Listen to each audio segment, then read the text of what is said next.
भारतामध्ये डायबिटीजचं प्रमाण हे खूप जास्त वाढलेलं आहे. आता ही डायबिटीज म्हणजे काय?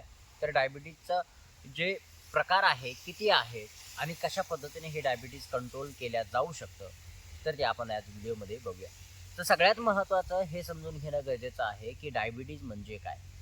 तर डायबिटीज समजून घेण्यासाठी आपल्या शरीराला समजून घेणं खूप गरजेचं आहे. तर डायबिटीज कशी होते? तर डायबिटीज अशा पद्धतीने आहे, की ज्यावेळेस तुम्ही अन्न खाता, तर ते अन्न काय होतं प्रवास करून आपल्या मुखामधून हळू-हळू खाली येतं आणि खाली आल्यानंतर त्या अन्नाचं पचन होतं आणि अन्नाचं पचन झाल्यानंतर त्या अन्नाचं रूपांतर जे आहे, या ठिकाणी ग्लुकोजमध्ये केलं जातं. आता ग्लुकोजमध्ये रूपांतर झालं म्हणजे काय तर साखर. त्या साखरेमध्ये रूपांतर झाल्यानंतर ती जी साखर आहे, ती जे ग्लुकोज आहे, ते पेशींना पुरवलं जातं आणि पेशींना पुरवल्या गेल्यानंतर या ठिकाणी ते पेशींना पुरवल्यानंतर ती जी ऊर्जा आहे, शरीरासाठी ऊर्जा निर्माण केली जाते. इन्सुलिन नावाचा एक प्रकार असतो. एक हार्मोन आहे, जे आपल्या पोटाच्या मागच्या बाजूला असतं. पोटाच्या मागे असतं स्वादुपिंड. तर स्वादुपिंड काय करतं, की रक्तामध्ये जर साखर जास्त झाली. आता काय होतं, की ज्यावेळेस समजा आता एक आपण असं धरू, की एक पाईप आहे आणि ह्या पाईपमधून आपला जो अन्ननलिका आहे त्याला एक पाईप समजू आणि ह्या पाईपमध्ये अशी एक सिस्टम आहे, ज्यामध्ये जर साखर जास्त झाली, आता अन्ननलिकेतून अन्न जे आहे पोटामध्ये जाणार, पोटामधून ते अन्न पचन होणार, पचनानंतर त्याची साखर होणार आणि ती साखर जी आहे ती जे ग्लुकोज आहे रक्तामध्ये जाणार. आता हे रक्तातलं जे ग्लुकोज आहे, साखर आहे, ती पेशींना दिली गेली तरच त्याचं रूपांतर ऊर्जेमध्ये, जी शरीराला ऊर्जा लागते चालण्यासाठी, बोलण्यासाठी, खाण्यासाठी, कोणतीही क्रिया करण्यासाठी, तर ती जी ऊर्जा आहे निर्माण करणं खूप गरजेचं आहे आणि ती निर्माण करण्यासाठी या ठिकाणी आपल्याला काय करावं लागतं, ते जे ग्लुकोज आहे ते पेशींपर्यंत पोहोचवलं गेलं पाहिजे. आता पेशींपर्यंत गेल्यानंतरच त्याचं रूपांतर जे आहे ऊर्जेमध्ये होतं आणि शरीर चांगल्या प्रकारे काम करतं. पण आता होतं काय, की ज्यावेळेस पेशी त्याला ॲक्सेप्ट करत नाही काही कारणास्तव, त्यावेळेस डायबिटीज नावाचा प्रकार हा आपल्याला होतो. आता यामध्ये ज्यावेळेस ऊर्जा पोहोचवली जाते, आता रक्तामधून जे ग्लुकोज वाहून येतं ते पेशींना पुरवलं जातं. आता एखाद्या वेळेस काय होतं, जर पेशी त्या ऊर्जेला, त्या ग्लुकोजला जे आहे घेत नसेल, ग्लुकोजला ॲक्सेप्ट करत नसतील, तर काय होतं, आता ह्या पाईप आहे, ह्या पाईपमधलं जर आपण काहीच बाहेर काढलं नाही, तर त्यामध्ये जास्त त्याचं प्रमाण वाढेल. ठीक आहे. त्याचप्रमाणे ग्लुकोजचं जे प्रमाण आहे आपल्या रक्तामध्ये वाढतं आणि रक्तातलं जे ग्लुकोजचं प्रमाण आहे ते वाढलं तर इन्सुलिन नावाचा जो हार्मोन आहे तो सिक्रीट होतो. तो इन्सुलिन नावाचा हार्मोन सिक्रीट झाल्यानंतर त्या ठिकाणी ते ऊर्जेमध्ये रूपांतर करण्याचा त्या ठिकाणी प्रयत्न करतो. आता हे जे इन्सुलिन आहे ते आपल्याला साखर कंट्रोलमध्ये ठेवण्यासाठी खूप महत्त्वाचा ठरतो. आता यामध्ये डायबिटीजमध्ये होतं काय, की डायबिटीजमध्ये 2 प्रकार आहेत. एक जी अनुवंशिक पद्धतीने आलेली आहे आणि किंवा इम्युनिटी सिस्टमची जी आहे इम्युनिटी सिस्टम वीक झाल्यामुळे तो प्रॉब्लेम होतो. त्यानंतर दुसरा एक प्रकार आहे जो आपले वजन वाढल्यामुळे होतो किंवा शरीराची जी ठेवण आहे, शरीराची जर काळजी वगैरे घेतली नाही, तर त्या ठिकाणी तो प्रॉब्लेम होत असतो. जे अनुवंशिक आला आहे त्यासाठी थोडंसं प्रॉब्लेम होतो. त्याला कंट्रोल करू शकतो, पण त्याला आपल्या शरीरातून घालवू शकत नाही. त्याला आपण कंट्रोल करून ठेवू शकतो. आता आपण समजूया इन्सुलिन. आता हे जे इन्सुलिन आहे, बऱ्याचदा असं होतं की इन्सुलिन तर सिक्रेट होतं, आपल्या शरीरामध्ये सिक्रेट होतं, जे टाईप बी मध्ये आहे. इन्सुलिन तयार होतं, पण इन्सुलिन जे आहे त्या पेशी ॲक्सेप्ट करत नाही.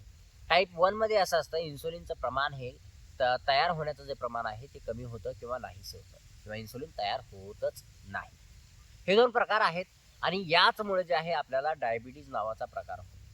आता ज्यावेळेस आपल्याला डायबिटीज होते, तर त्यावेळेस काय करते ही डायबिटीज, हे साखरेचं जे प्रमाण आहे रक्तातलं वाढलेलं प्रमाण ते कंट्रोल होत नाही आणि मग हे काय करतं, की आपले जे नाजूक अवयव आहेत त्याच्यावरती अटॅक करायला सुरुवात करतात. जसे आपले डोळे आहेत, हृदय आहे, यांच्यावरती अटॅक करतं आणि त्यांना आपल्याला त्या ठिकाणी, जसं की किडनी आहे, त्या ठिकाणी सुद्धा आपल्याला त्रास व्हायला सुरुवात होते. त्यामुळे डायबिटीज कंट्रोल करणं, रक्तातील जे ग्लुकोज आहे, साखरेचं जे प्रमाण आहे ते कंट्रोल करणं खूप गरजेचं आहे, बॅलन्स करणं गरजेचं आहे. आता ते बॅलन्स करण्यासाठी आपल्याला लागते काय, तर स्वादुपिंडाची कार्य करण्याची जी पद्धती आहे चांगली केली पाहिजे. स्वादुपिंडानं. आता स्वादुपिंड कार्य काय करतं, तर इन्सुलिन हार्मोन जे या ठिकाणी सिक्रेट करतं. इन्सुलिन हार्मोन जे आहे सिक्रेट केल्यामुळे या ठिकाणी साखर बॅलन्स राहते. आता बऱ्याच केसेसमध्ये असं होतं की स्वादुपिंड जे आहे इन्सुलिन सिक्रेट करत नाही, त्यामुळे प्रॉब्लेम होतात. हा प्रॉब्लेम जो आहे सॉल्व्ह करण्यासाठी आपण आज एक असं आसन बघणार आहोत, जे आसन तुमच्या स्वादुपिंडावर काम करेल आणि इन्सुलिन सिक्रेट करण्यासाठी आणि रक्तातील वाढलेली साखर या ठिकाणी कंट्रोल करण्यासाठी तुम्हाला हेल्प करणार आहे. आता हे जे इन्सुलिन आहे कशा पद्धतीने सिक्रेट होईल किंवा कशा पद्धतीने स्वादुपिंड या ठिकाणी काम करेल ते आपण आज बघूया. तर या ठिकाणी करायचं काय, आपल्याला एक आसन आहे ज्याचं नाव आहे वक्रासन. वक्रासन आसन करताना आपल्या शरीराला एक अशा पद्धतीने पीळ मिळतो, जो पीळ त्या ठिकाणी स्वादुपिंडावर दबाव निर्माण करतो, दाब निर्माण करतो. आणि जो दाब आहे दिल्यामुळे त्या ठिकाणी इन्सुलिनचं जे सिक्रेशन आहे, इन्सुलिन हार्मोन तयार होण्याचं, इन्सुलिन सिक्रेशनचं जे प्रमाण आहे ते वाढतं आणि आपल्या रक्तातील जी साखर आहे ती कमी होते आणि आपल्याला जो त्रास होतोय साखर वाढल्यामुळे तो या ठिकाणी कंट्रोलमध्ये येतो. आता हे जे वक्रासन आहे ते कशा पद्धतीने केले जाऊ शकतं ते आपण आज बघूया. तर वक्रासन करण्यासाठी सगळ्यात महत्त्वाचं तुम्हाला पाय सरळ ठेवायचे आहेत. अशा पद्धतीने पाय सरळ ठेवल्यानंतर तुम्ही काय करायचं, एक पाय फोल्ड करायचा आहे. आपला जो घोटा आहे आणि दुसऱ्या पायाचा गुडघा आहे एका लाईनमध्ये ठेवायचा आहे. त्यानंतर जो पाय फोल्ड केला आहे त्याच बाजूचा हात या ठिकाणी पाठीमागे आपल्याला घ्यायचा आहे. आता बघू शकता हा घोटा आणि हा गुडघा एक लाईनमध्ये आहे. पाठ सरळ ठेवायचे आहे आणि जो पाय फोल्ड केला तो या ठिकाणी पाठीमागे असा ठेवायचा आहे.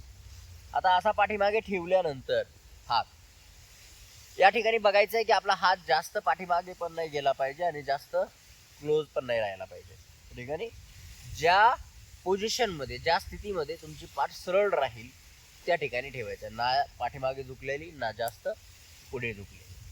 पाठ सरळ पाहिजे, गुडघा तुमच्याकडे खेचलेला पाहिजे, मांडीचा दबाव या ठिकाणी आपल्या पोटावरती येणं खूप गरजेचं आहे. त्यानंतर हा हात जो आहे हा हात श्वास घेता घेता वरती घ्यायचा आहे.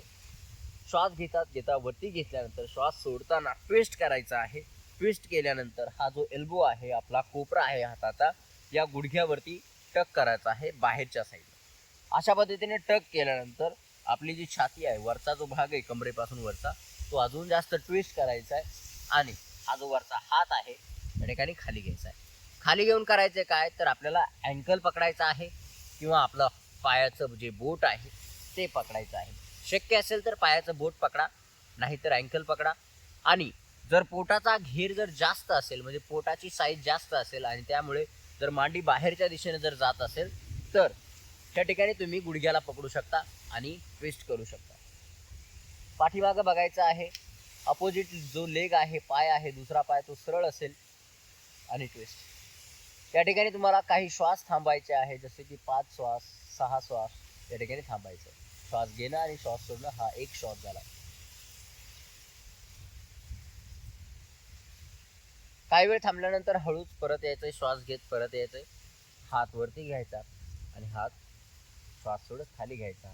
पाठीमागचा हात समोर घ्यायचा, पाय सरळ करायचा आणि दुसऱ्या बाजूने सुद्धा या ठिकाणी सेम करायचं आहे. या ठिकाणी बघू शकता पुन्हा एकदा पाय फोल्ड केला आला आहे. तुम्हाला दुसऱ्या साईडला दाखवतो. पाय फोल्ड केला आहे.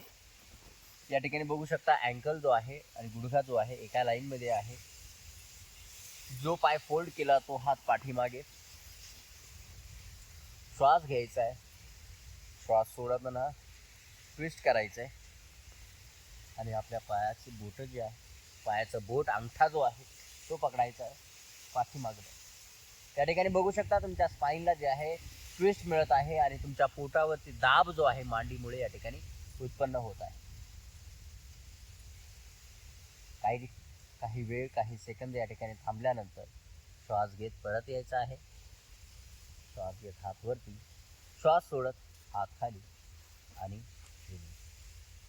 तर अशा पद्धतीने हे जे वक्रासन आहे हे करायचं आहे, ज्यामुळे तुमच्या स्वादुपिंडावरती दाब येईल, दबाव येईल आणि त्याची कार्यक्षमता जी आहे चांगली होईल आणि इन्सुलिनचं प्रमाण जे आहे ते शरीरामध्ये वाढेल आणि जी साखर वाढलेली आहे ती बॅलन्स होईल, कंट्रोलमध्ये येण्यास मदत होईल. तर मंडळींनो, अशा पद्धतीने हे वक्रासन आहे. वक्रासन तुमच्या डायबिटीससाठी, वाढलेल्या साखरेसाठी खूप उपयोगी आहे.